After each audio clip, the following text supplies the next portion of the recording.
Can you tell me why you're down here today? Actually, I'm down here representing DFD for the city of Detroit, trying to at least let people know what's going on as far as with the pension system. A lot of issues that's been quoted in the paper and the media has not necessarily been true. So we're trying to get the truth out here for our people and actually let everyone know what's really going on in the city of Detroit. What's some of the things that the media has been saying that has not been true? For the most part, a lot of things that have been told to us in meetings and per chats on that sit-down meetings as far as with the members of DFD has not come true. 10% wage cuts. For the most part, people don't realize that firefighters and police officers are not drawing Social Security. And so our pension is a big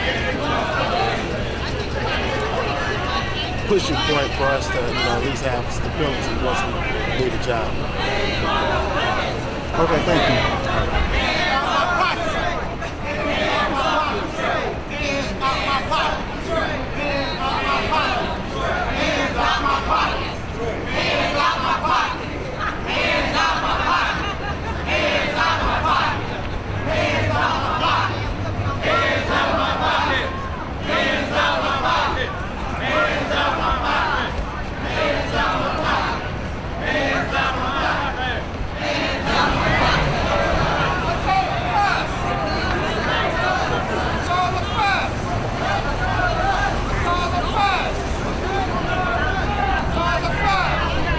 Yeah, well, a few days each week.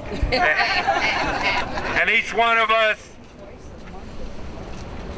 being screwed by the banks, the entire city of Detroit, victims of the predatory, racist mortgage crisis fueled by those bankers who all ought to be in jail.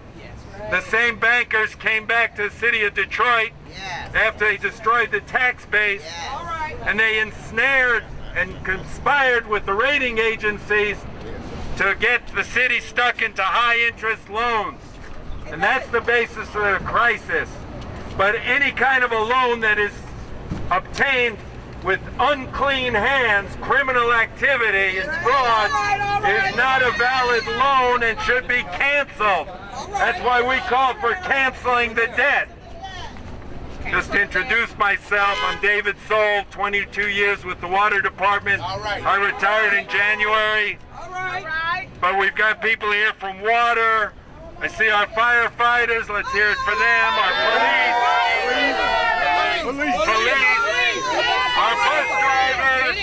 Our bus drivers are here. And a whole bunch of other departments.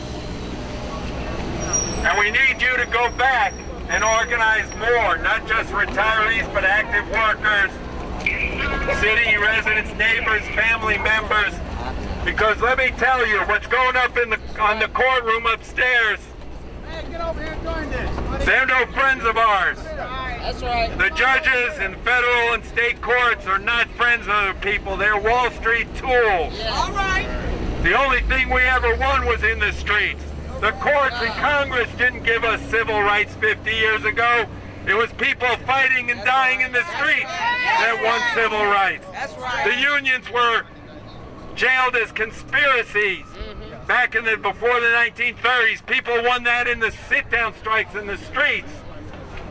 So we're going to learn from our fathers and mothers, our sisters and brothers, the movements of the past, and let them know, Judge Rhodes, you better take heed.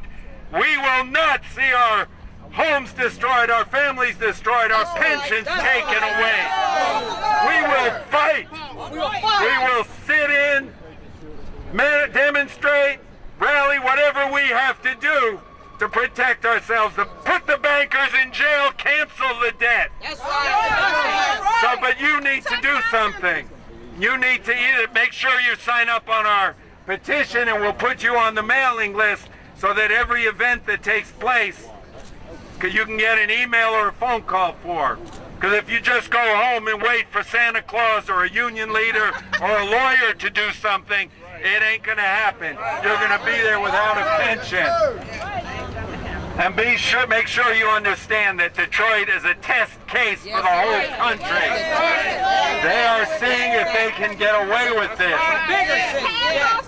That's right. And if they get away with it here, it's everyone else. And they're picking on Detroit because they know there's a lot of racism out there, hostility to the black community. But you know those fools out there who are falling for that and saying, let Detroit sink, they're next. I want to invite Brother Abiyumi up here. He works with the Moratorium Now Coalition, and we have a Stop Theft or Our Pensions Committee, and we meet together Mondays at 7 p.m. to plan our next protest. And those meetings are short, but they are important. 7 p.m. every Monday at 5920 2nd Avenue. It's a storefront just north of Wayne State. Everyone's welcome. And the first thing on the agenda is how to fight the banks. All right, I want to first of all thank all the brothers and sisters for coming out this morning. People who have put in decades of service to the city of Detroit, who have stayed here, who have worked here, who have paid into the system, and now we're being told that everything we're paid into the system is unsecured. And everything these bankers have stolen from us is secured. And there's something wrong with that picture, brothers and sisters. So when they tell us that we have to take a haircut in regard to our pensions, we need to answer them, we've already paid for our pensions. We've already paid for the maintenance of our city. The people who created this crisis, they're the ones who should pay for it, not us. That's right. The banks pay. We didn't make the decisions to waste our money, to engage in this type of frivolity. But of course, we're going to be out here, brothers and sisters, at these bankruptcy hearings. Rick Snyder does not live in Detroit. That's right. He can't speak for us. Kevin Orr doesn't live in Detroit. He can't speak for us. We have to speak for ourselves. And we have to stand up for ourselves. And we have to organize, and we have to mobilize, and we have to tell them, no, we owe you nothing. This debt is illegitimate, and that the banks owe us, and the city of Detroit belongs to us. Bel Air belongs to us. The water department belongs to us. Public lighting belongs to us. The DIA belongs to us. The pensions belong to us. And that's how we have to answer these bankers. Rick Snyder and Kevin Orr, they don't work for us, brothers and sisters. No, they don't care about No, and they're doing everything in their power to destroy Detroit. When they say Detroit filed bankruptcy, that's a lie. Yes, it is. Kevin Orr filed bankruptcy on behalf of Rick Snyder, who works for the banks and the multinational corporations that have destroyed this city. So let's stand up for ourselves. Let's organize and let's answer these people and say, no, the banks owe us. Keep our pensions, keep our jobs, keep our wages, keep our city services. Thank you so much for coming out.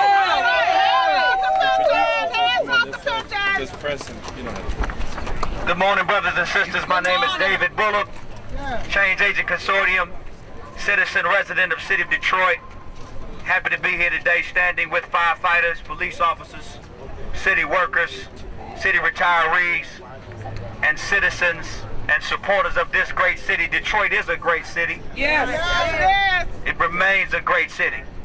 You know, this is a national question that Detroit is now in the national spotlight. What will you do when there's financial crisis? Will you renege on the promises that you made to retirees?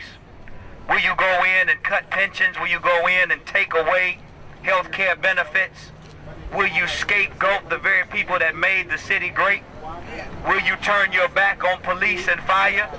And while you have corporate titans that are getting sweetheart deals to build entertainment complexes, Talk about it. $285 million to Olympia Entertainment for investment from property taxes, while at the same time you are attacking pensions and residents and city services. Right. So we're here today to say that enough is enough. This has got to stop. That we're fired up. We're not going to take it anymore. So we keep our eyes on this bankruptcy proceeding. But you also must remember that if you watch the news, you heard about the Republican senators that have already started a movement in Washington, D.C. to say that they don't want any federal intervention for the city of Detroit.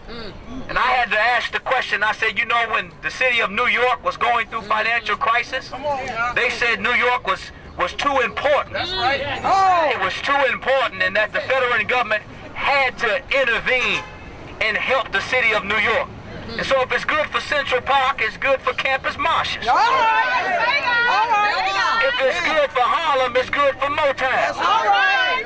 And we ought to say we want the New York plan. All right. We want the same deal New York got. And I'm tired of people talking about a bailout, a bailout, a bailout. Let's get it straight. Wall Street got bailed out. All right. Main Street got sold out. All right. And when you ask for the federal government to back bonds so that people know that their investment is safe, when you ask for lines of credit to stimulate growth, when you ask for the federal government to protect assets so that the city of Detroit, when it emerges from this process, it has something to work with. People keep talking about GM and Chrysler. When GM and Chrysler came out of bankruptcy, they had cars to sell. All right. We come out of bankruptcy, we might not have a water department. We might not have bailouts. Won't have a house. Already privatized workforce development. Already privatized health and human services. They're already sending most of the federal dollars for the Department of Transportation to the smart bus system. And so what we're saying is that we want the same deal the city of New York got. All right. That's right. And that the city of Detroit right now is the most critical city in the United States of America. And so we stand here today, we're going to keep our eyes on the bankruptcy proceedings. We're going to continue to stand with the firefighters, with the police officers, with the retirees, with the seniors, with the young people, with the city workers, with the citizens of the city of Detroit. But I close with this. Don't ever adjust to people calling you less than human. All right. You know, slavery is bad, but there's something worse than slavery. It's called adjusting to it. And you know, if you keep bending down, then people will continue to ride you. And Dr. King said if you stand up, then you'll make people get off of your back, because nobody can ride your back if you stand up straight. All right. And so let's get this straight. This is not about local political corruption. This is not about elected officials who didn't get it right. This is about trade policy sending manufacturing jobs overseas. This is about a governor who keeps keeping tax revenue that is meant for the city of Detroit away from the city of Detroit. This is about the banks who engineered a foreclosure crisis. Over 100,000 forced evictions in the city of Detroit by way of foreclosure. This is about an insurance redlining that makes the insurance so high that it's hard to live in this city. This is about a residency requirement that was done away with in the state. They took the residency away, and so even the honeybee knows that if you want to continue to have honey, you got to drop some pollen in the flower. So this is not about corruption. This is about the city of Detroit getting its fair share. So we're going to continue to stand here. We're going to continue to fight with Moratorium Now and with other groups, because we know that Trayvon had the hoodie on, but we got hoodie wink, but we not going to fall for it anymore. We're going to stand up and fight back. All right.